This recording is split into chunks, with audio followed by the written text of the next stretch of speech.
Well, here he is. I've received my life-size Han Solo in Carbonite by Sideshow Collectibles, and I actually received him a few days ago, but there was a little incident bringing him in, and I've been dealing with that. It's nothing wrong with him. It was actually damage done to my life-size Boba Fett, but figured it out, so I think it'll end up being okay. So this is Han Solo in Carbonite. I figured I'd start with some low light images of him so you can get a feel for what the light up features kind of look like.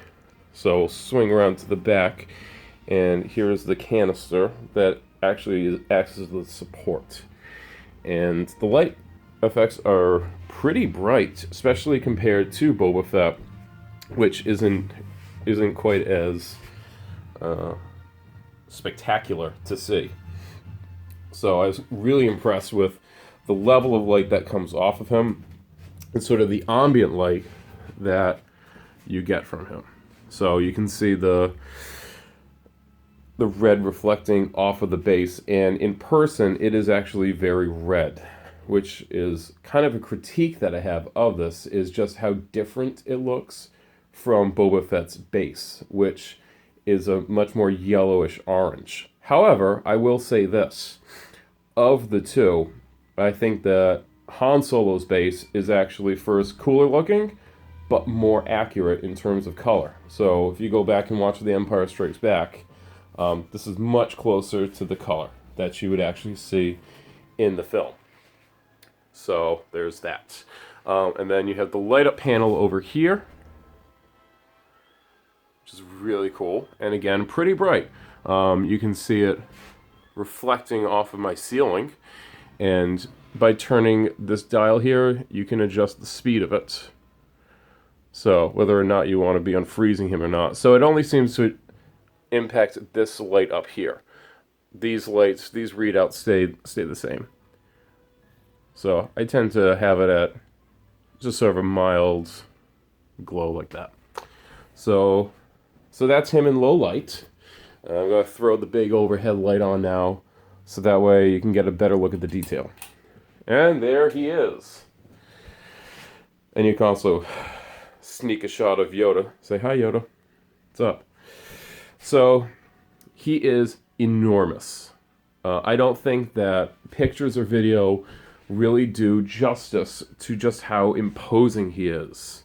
If you take a look at it compared to Boba Fett, who is currently missing an arm, it goes back to the mishap that occurred. You can see just how much bigger he is. And I'm sorry I don't have the camera tilted. I was going to do that actually, but then you just wouldn't be able to have him in frame. So I decided to take the hit and show it upright like this. So my ceilings are 8 feet, and he's just about 7.5 feet tall. He is massive, he is imposing, and he is pretty awesome. Give you a close-up look of the detail. So the Carbonite block itself is fiberglass. So it's hollow, which is good because it actually makes it a manageable weight. It was still rough. The pallet weighed 324 pounds for shipping. And I would say 150 of that was probably the block. Maybe a little less, but in that ballpark. It was pretty heavy. The shipping material, I've never seen cardboard so thick before. I actually don't even know exactly how I'm going to dispose of it. Right now it's just kind of sitting outside. But we'll cross that bridge when we get to it. Now, I will say this. I am by no means a Han Solo and Carbonite aficionado. So people who are really familiar with the actual prop may or may not find things that are inaccurate. But I think overall, he looks really good. I like that the finish around the outside, it's not just a flat, like dark gray. There's actual, it's kind of metallic in its finish, and in person it's really kind of a gunmetal gray. That's how I would describe it. And it has a little bit of reflection to it. So overall, I like that finish. I think the Han Solo sculpture itself might be a little bit on the dark side, but doesn't bother me. Like I said, I'm not all that familiar with the prop, so it might be right on. But in person, it does look a little bit on the dark side. But we have a really nice likeness to it. And also, one of the things that I've noticed is I don't feel as though the neck area is excessively long. On some of the other versions I've seen, especially the old one, the name escapes me right now, but there's an older prop replica done by a company who used to hold the license, and the neck was really long and looked like a swan neck a little bit. Similar to you, Boba, but I fixed your neck, so that's not as bad. Yeah, another nice detail is that each of the panels are slightly different. Obviously, the hero panel is going to be totally different, but then if you look at the rest of them, and it might just be subtle differences between them. Like this one has this sort of unique panel here, that little detail. However, as you go down, these panels look almost identical. However, when you compare some of the smaller details, like the way that these rings are arranged compared to down here, they are actually different. They also have slightly different decals, and the same can be said about the panels on the other side. So again, rings here, different organization, different organization, different organization. So, and as far as I know, that is how it was on the prop. You can't see it, but on the top and on the bottom, there are indentations in the carbonite block.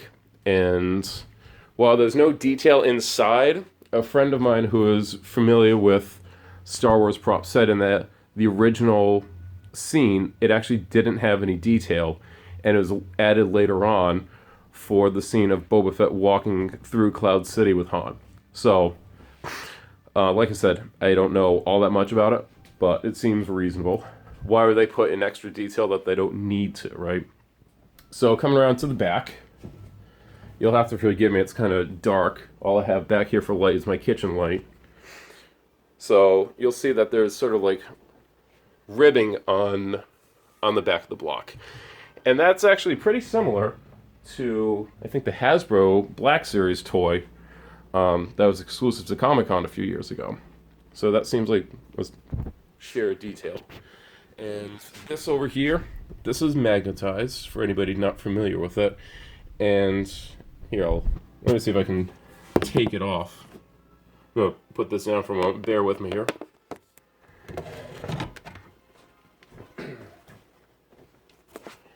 And there you go. So that is actually what's holding it on.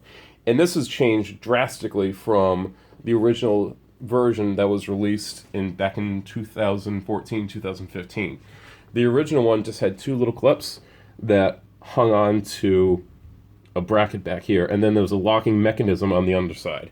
And then you covered it up with those details so that you couldn't see them. But I suspect that led to a lot of damaged items, because there's literally just two little tiny clips, and I wouldn't feel comfortable hanging it like that.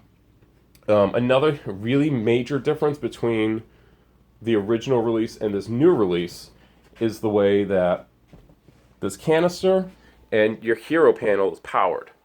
In the original release, there were two prongs on the base, one on each side, and then the canister would go on top of that, and I suspect that's how it was powered. Well, not realizing that those were no longer there, I just assembled this following the directions, which was to put the canister on the base and key it into the hole there for it. I went to power it on, nothing worked. I was kind of beside myself between damage to Boba Fett and now parts to my Han Solo and Carbonite that didn't work. It was not a good day. So I called Sideshow, and they were actually unfamiliar with the new model. So I said, okay, well, I'll do what I can. So they told me to open a ticket, that they were going to look into it. And in the meantime, I thought I'd take it apart and see if there was something I missed. Sure enough, inside of the canister and inside of the base, there are 2 wires that need to be connected.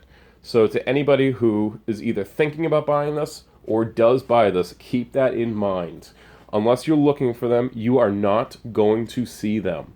And if you don't connect them, you're not going to get power to the canister or to the hero panel. They connect very easily. It's not like any crazy wiring is required. They just clip together.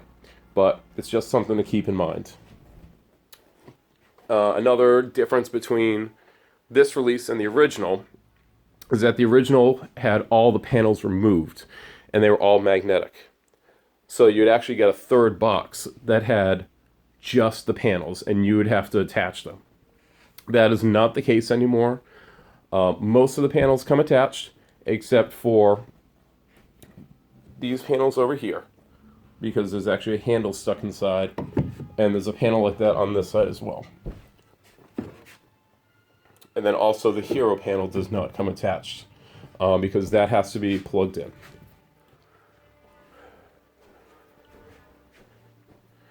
So that's it. That is Sideshow Collectibles, life-size Han Solo and Carbonite. I think he is awesome. I think he's a fantastic addition, and I love seeing him compared to my little tiny Yoda, just 3 feet versus 7.5 feet. Once Boba Fett is back up and running, I'll probably take a quick video just to show him all lit, Han Solo all lit, and them looking longingly at each other. But yeah, so that's it. My final thoughts are, I love him. I think he's awesome. I'm most pleased with him, despite the damage to Boba Fett. Yeah, I think he's awesome. And I'm so glad that he's in my living room. Much better than a chair. So, if anybody has any further questions, comments, thoughts, anything that comes to mind, feel free to leave a comment. Let me know if you liked it. Let me know if you think it's stupid, or whatever else comes to mind. Have a good one.